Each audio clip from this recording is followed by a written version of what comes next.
Hola, ¿qué tal? ¿Cómo están? Bienvenidos a Entérate. Ya estamos prácticamente a las puertas del fin de semana y estos son los protagonistas y los temas que hemos elegido hoy para todos ustedes.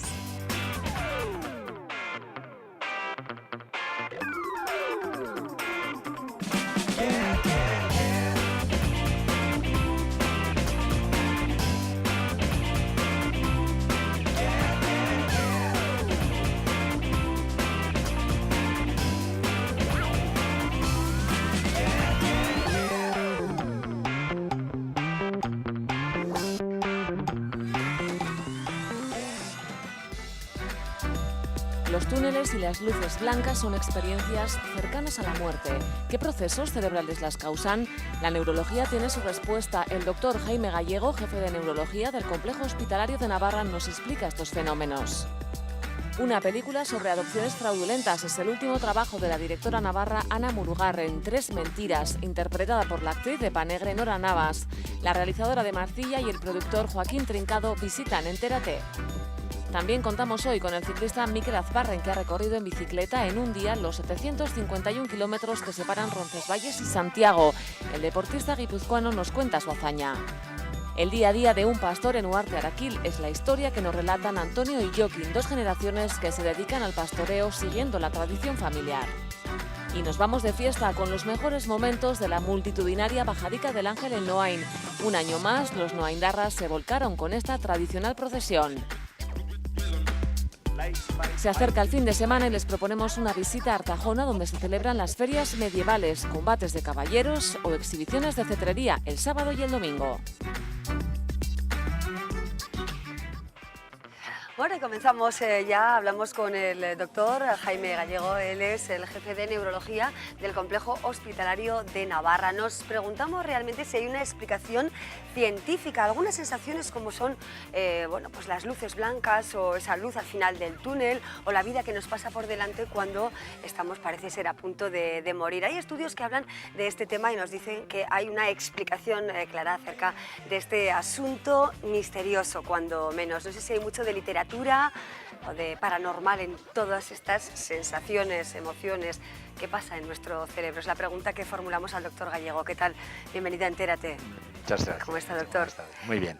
Bueno, ¿una explicación científica para estas experiencias cercanas a la muerte? Explicación científica pura no la hay.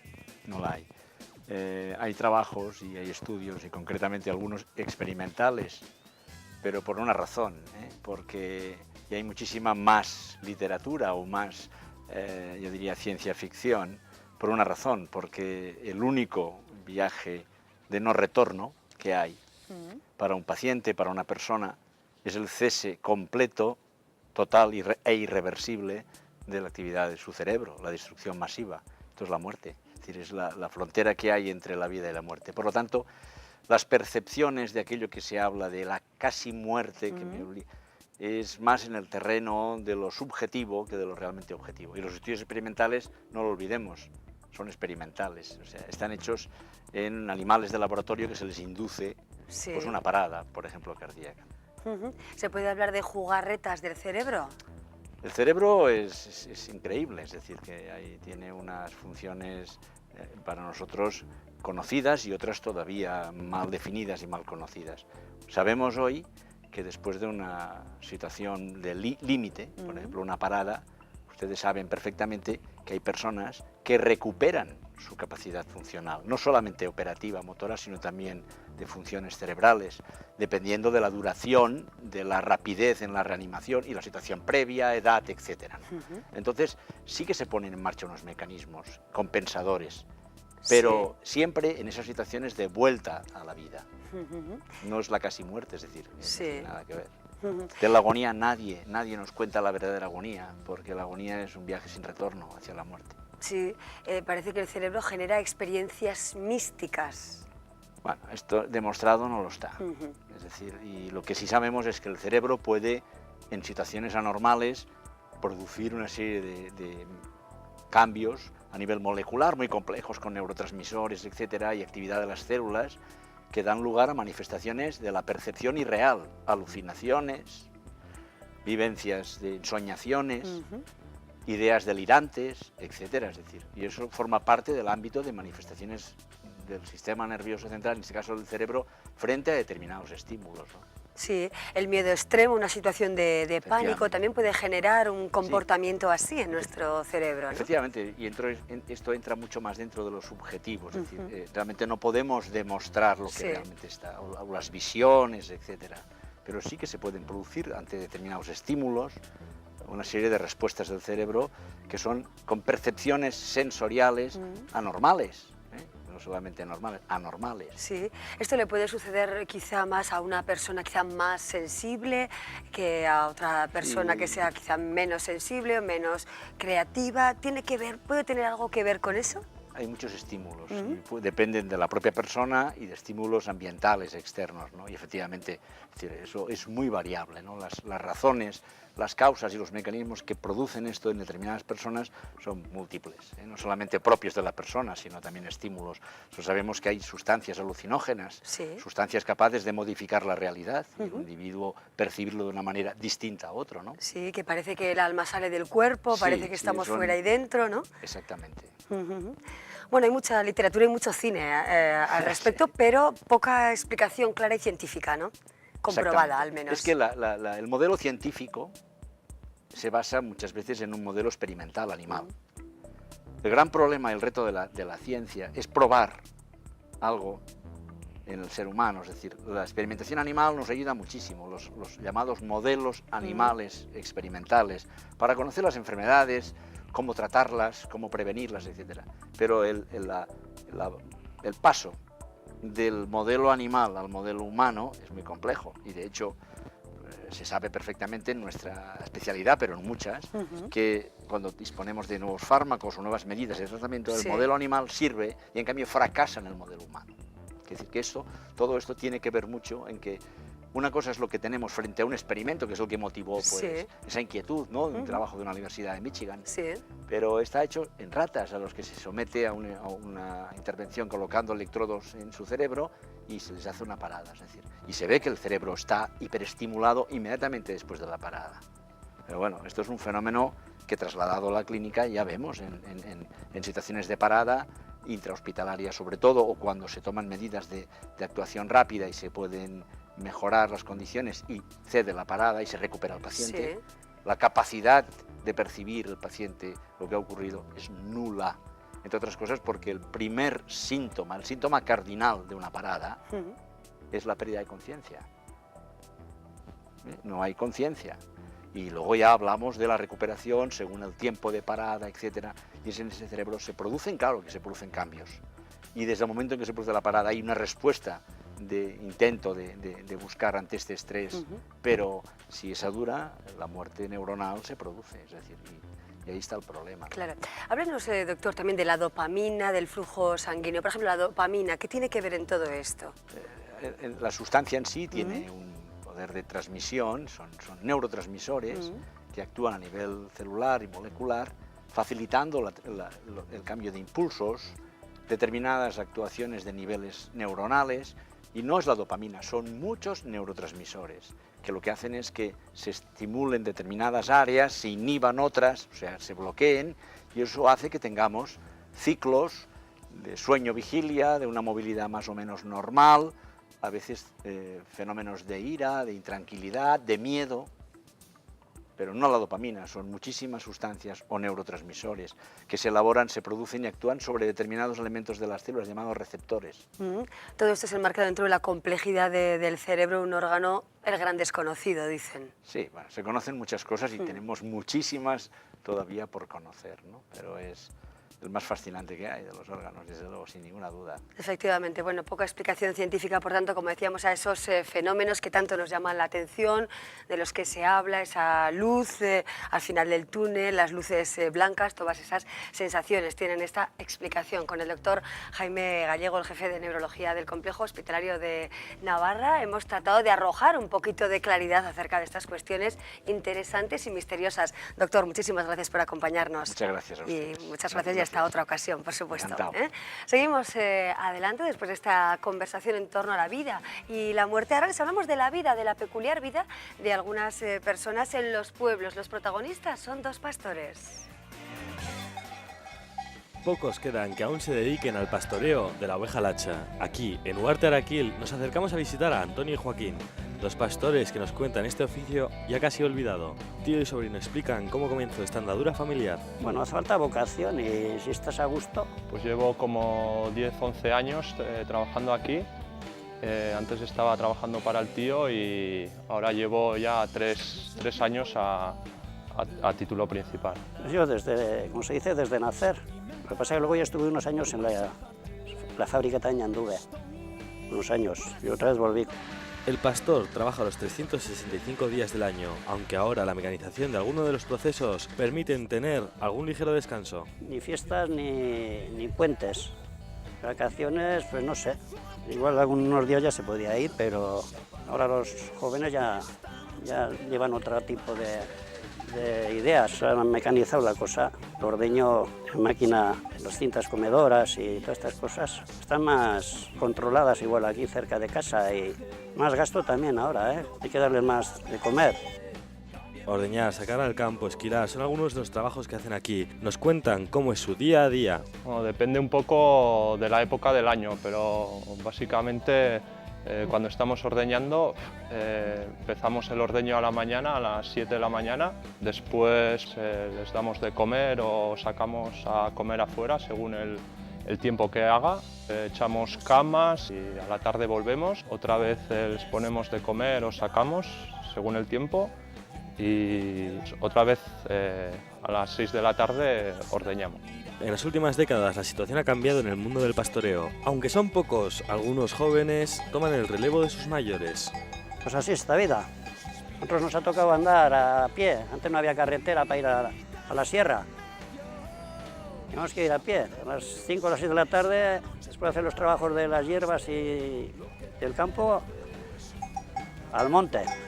Bueno, aquí en la zona hay varios jóvenes.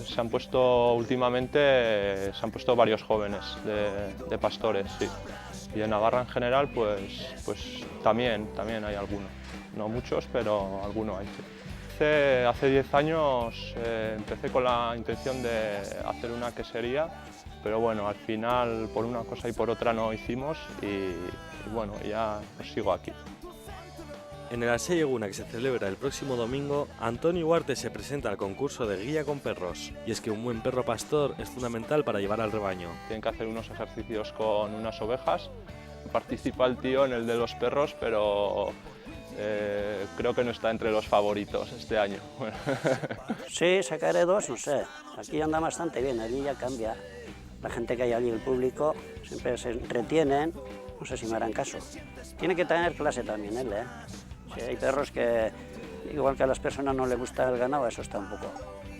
Ser pastor, una vocación familiar que se ha ido transmitiendo de generación en generación. Como se dice, la cabra tira al monte y nuestra vida se ha sido y seguimos a gusto.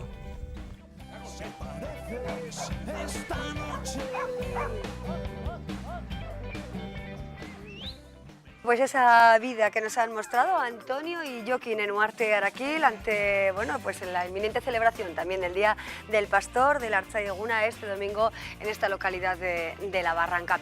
Nosotros ahora nos situamos más o menos en Bilbao, que es donde ha tenido lugar las principales escenas del rodaje de la película Tres Mentiras, firmada por Ana Murugarren, la directora realizadora navarra, natural de Marcilla, y el productor Joaquín Trincado. Ana, ¿qué tal? Bienvenida a Entérate. Amaya, ¿Cómo ¿qué tal estás? ¿Cómo va el verano? Muy bien, un año más te veo aquí. Eso es, casi después de un año nos encontramos, sí, ¿verdad? Es un placer. Gracias por venir, Ana. Joaquín Trincado, gracias también a ti. Gracias a vosotros. Que vuestras agendas son complicadas, ¿verdad? Sí. Y hacéis un hueco para nuestro programa. Sí. De verdad, muchísimas gracias. Bueno, Tres Mentiras, ¿se sigue rodando? ¿Se ha rodado ya? ¿Ha terminado el rodaje en Bilbao? Hemos terminado hace nada. La verdad es que venimos... estamos empezando la postproducción. Hemos hecho ahí un hueco para acudir a las fiestas de Marcilla porque este año además recibo el pañuelo rojo y que me hace muchísima ilusión. Sí. Y bueno, pues nos hemos venido a la fiesta y ya te digo, acabamos de rodar hace nada, hace 10 días y preparando el material y empezamos a montar en cuanto me vaya de aquí y con con idea de tenerla lista para últimos de año y estrenarla es el año que viene. Bueno, películas sobre adopciones fraudulentas, esa es la historia, la base Bueno, sí, de es la la historia. base, exactamente, sí, es la base.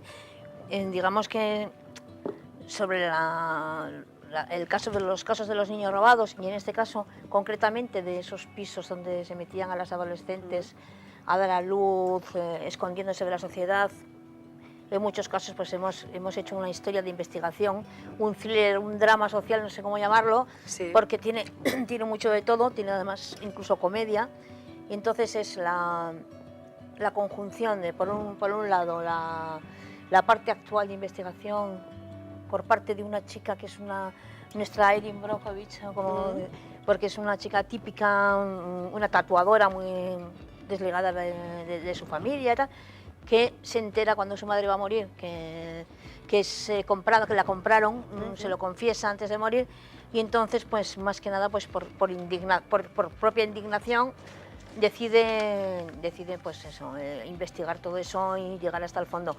Y entonces en paralelo estamos contando la historia de esas tres niñas que estaban ahí en ese piso lúgubre con una monja, pues bueno, muy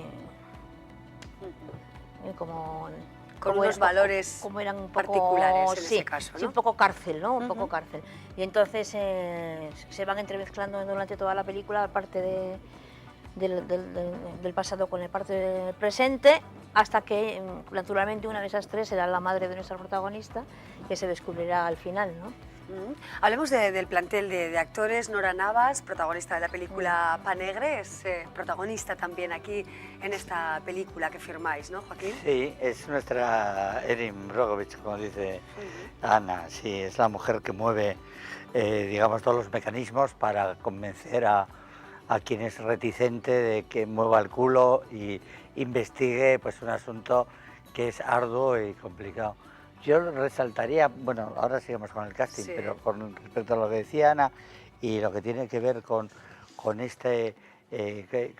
historia en general, que es una película tremendamente, no diría que es feminista, pero sí que es una película que reivindica a la mujer y sobre todo por una parte a alguien potente como el personaje que interpreta Nora Navas, que se llama Violeta, y lo que suponía todavía en los años 70, aunque nos parezca mentira, porque parece que están bastante cerca, lo que suponía tener que esconder una maternidad para que te manipulasen y se quedaran con tu hijo y al final, en definitiva, lo pusieran a la venta, ¿no? La verdad es que drama, también ¿no? es una de las cosas que hemos querido también solidarizarnos un poco con todo lo que sufrían aquellas chicas, ¿no? Porque francamente luego nos viene gente y nos cuenta historias que siempre hay alguno que conoce a una que no sé qué, no sé cuántos, que han estado allí en esas circunstancias y realmente la parte de las chicas y la monja es bastante dramática, así como la parte es más thriller y más, y ya te digo, incluso con humor y tal, y mucha marcha y tal. La parte de las chicas es un poco dramática, porque... Y además tenemos a tres jóvenes actrices que yo creo que van a sorprender muchísimo. Una es Azucena Trincado, que ha participado en el guión. Otra es Marta Castellote, que es una chica de Barcelona, la verdad que un descubrimiento también. Y Olatz Gamboa, que es otra chica jovencita y tal, y las tres con Carmen San Esteban, que también estaba en La Dama Guerrera y en El Precio de la Libertad, igual que Miquel Losada, que es nuestro ángel, nuestro protagonista, Lander Otaola, que también repite, ¿no? sí, en este sí, caso, ¿verdad? Sí, me gusta repetir con mis actores porque... Pero vamos, esta película no solo es feminista en cuanto a su contenido, sino... De hecho, estamos un 80% entre el equipo técnico y artístico, éramos mujeres. También Violeta Trincado, que es la otra hija, estaba de script. Nos hicimos al final una foto todas las mujeres del equipo y era...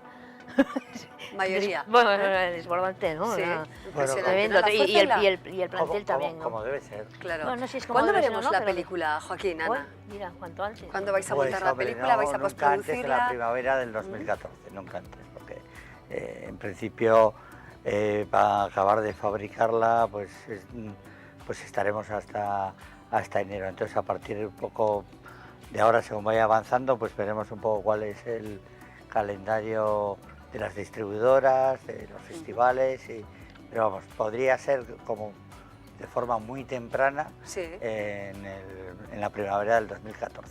Di que es cierto que estamos rodando esta película gracias a que también la gente se implica, el equipo artístico y el técnico, en unas circunstancias que ahora mismo son bastante complicadas para la industria cinematográfica, Sin bueno, duda. y para la televisiva, no sé También. lo que os tocará a vosotros, ¿no? También. Pero Bueno, sí, ahí estamos. rodada en Bilbao, como decíamos al principio, más o menos escenarios similares al Precio de la Libertad, que es otra de vuestras obras, ¿no, Ana? Sí, sí, sí. De hecho, hemos repetido alguna localización porque hay una serie de edificios que son gubernamentales y tal y cual, que están ahora en desuso y que, mira, nos ceden amablemente, en unos casos con más problemas que en otros, esto lo sabrá la producción mejor que yo, pero desde luego bueno, sí, no, pero unos sitios muy, muy, muy espectaculares. Yo creo que está muy bien localizada también y yo creo que va a sorprender. Espero que demos que sea un pelotazo esto. Sí. Contarnos la historia del Precio de la Libertad, Joaquín, Ana. Bueno. El Precio de la Libertad, bueno, esta sí se ha emitido ya repetidas veces por ETV, bueno, igual que emiten el otro día estaban emitiendo nuestra adaptación del musical Bilbao Bilbao, que ya la han tomado como norma cada vez que llegan las fiestas de Bilbao repetirlo todos los años en la ETV. No, el Precio de la Libertad es yo creo que aquí en Navarra se ha visto porque se ve la ETV, que está pendiente de que la emita Televisión Española, pero Televisión Española lleva ya año y medio en una situación un poco rara. Y el Precio de la Libertad contamos la historia de lo que fue, cómo se formó ETA en su momento, ahí por los años 60, y cómo se convirtió en un monstruo, se empezó a convertir en un auténtico monstruo a principios de los 80. Si os parece, vamos a ver el tráiler de la película y así hablamos sobre ella con más detalle. Lo vemos.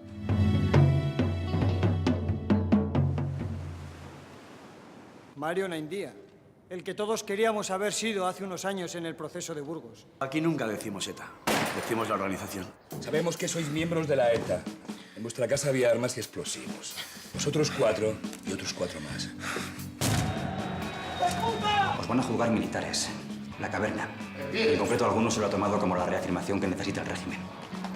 Porque queremos aprovechar esta ocasión para exponer la lucha del pueblo vasco y la opresión que sufre. ¡Gora Euskadi Askatuta! ¡Hijo de puta! ¿Cuántos fusiles me voy a presentar voluntario? Llevamos 70 muertos en lo que va de año. ¿Qué es esto? Si tenemos de todo, secuestros, atentados. ¿Y aquí qué? El estatuto sin cumplir, una crisis económica, 3 pares de cojones. No se puede matar a alguien a que miles de vascos han votado. No se puede, joder. La fuerza está en las armas. Eso sí se escucha y se respeta, Mario. Hemos venido a anunciar... Ahora eres un traidor. Ya no eres el de la cárcel de Burgos. Afortunadamente. Ahí tenemos esa historia complicada de contar, Ana. Sí, no, estoy muy orgullosa además de haber podido hacer esta película, porque realmente y cuando a nosotros nos tocó vivir un poco el final, un poco, todavía me acuerdo de cosas, ¿no? Pero cuando la he visto gente que realmente ha vivido esos años y tal y cual, pues nos han felicitado enseguida y nos han dicho que hemos retratado muy bien. Y son cosas que se van olvidando, que han pasado y la gente no se acuerda y está muy bien recordarlas y ficcionarlas y que estén ahí. Y bueno, la ficción es una manera muy... más, ¿cómo se dice? Útil, sugerente. No, no es más útil, es... O sea, que si tú cuentas en un documental una historia, pues que está... Pero si lo cuentas como ficción, la gente lo toma como si fuera más verdad.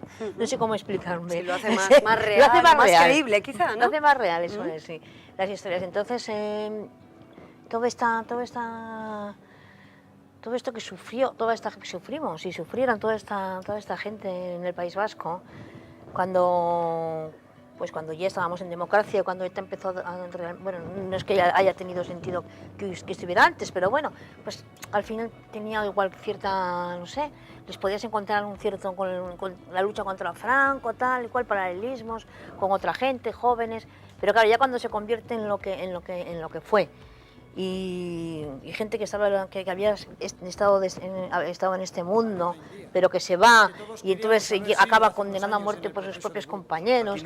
Entonces que les tocó vivir unas circunstancias muy duras que se han olvidado enseguida y que eso, pues que me gusta recordarlo y que me gusta que se quede allí en la película, ¿no? Para circunstancias duras, de todas formas, lo que ocurre a partir de cuando acaba la película El precio de la libertad, la miniserie, que es cuando ya se vuelve un animal y durante tantos años pues ha habido... Bueno, lo que siguió también, esto acaba en el 82, ¿no? Cuando ETA político-militar deja las armas, tantos pero luego tiros siguieron, ¿no? en la nuca, etcétera. La verdad que sí que es una película que aquí en España, y da igual que sea el País Vasco o que sea Madrid, cuesta digerirla un poco, ¿no?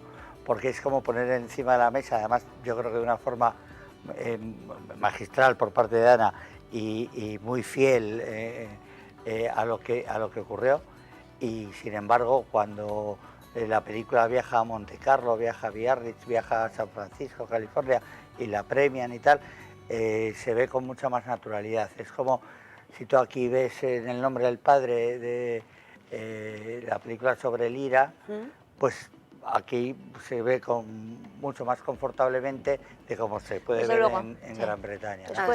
Y esto quizá puede pasar también con el asunto de Tres mentiras, ¿no? Es decir, que hay películas que tú ves, por ejemplo, Las hermanas de la Magdalena, ¿no? Que es una película, una coproducción inglesa. Tiene mucha irlandesa, similitud con lo que está, con lo de... Y ves las barbaridades con lo de los pisos, ¿no? que estaban haciendo las monjas allí, porque en Irlanda se daban unas circunstancias muy especiales, y las ves con cierta comodidad porque piensas que eso pertenece a un mundo lejano que está allí, ¿no? En el momento en que tú acercas las cosas al territorio... Se sienten de otra forma. Se siente de otra forma, claro. Y entonces te deja un poco más intranquilo, ¿no? Así es. Bueno, hace un año decía Ana que nos habíamos visto, también aquí en Navarra Televisión, con otro motivo, La dama guerrera, la leyenda de Ana de Velasco, ¿no? Esa película que rodasteis en Marcilla y que también ha sido un éxito, ¿no? Sí, hay además, hay para... El que la quiera ver, se sigue poniendo La visita del castillo, ahora también con subtítulos en inglés, ya está se ha internacionalizado. Sí, porque ha estado preseleccionada en el Festival de Televisión de Monte Carlo, porque también fuimos con El precio de la libertad, entonces nos pidieron las últimas producciones, ya ha estado en la selección para mejor ficción televisiva, y bueno, ganó el premio al cine vasco en los Euskal Bobina, el mejor largometraje del 2012, o sea, vamos, ha estado toda una satisfacción para mí, para ti, para todo el equipo, para todo el pueblo. Exacto. Bueno, ahí se cuenta, ¿no? En el marco de la Navarra del siglo XVI, ¿verdad? Esa leyenda de Ana de Velasco que estamos viendo ahora mismo en imágenes. Y que... Allí está nuestro protagonista también, por cierto, ¿no? El que hace de Coronel Villalba, nuestro ángel, nuestro protagonista, sí. Bueno, la marquesa obstinada, ¿eh? Dejamos ya la conversación con esas imágenes, ¿verdad? Ana Murugarren, gracias por acompañarnos. Joaquín Trincado, un placer de verdad.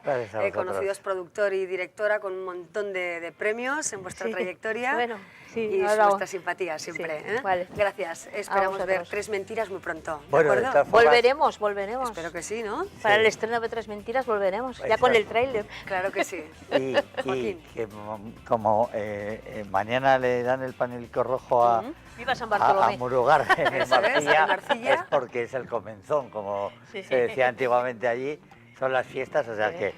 un saludo a todos, un saludo a todos de Marcilla y estáis todos invitados, por supuesto, que sí, seguro, a bajar a las cámaras de Navarra Televisión, nuestro equipo más festivo estará allí, ¿de acuerdo? Vale, muy bien, que lo paséis muy bien. Enhorabuena también por ese pañuelico, ese reconocimiento del pueblo. Joaquín, muchas gracias también. Venga. Suerte a los dos. Nosotros seguimos adelante después de una breve pausa para la publicidad.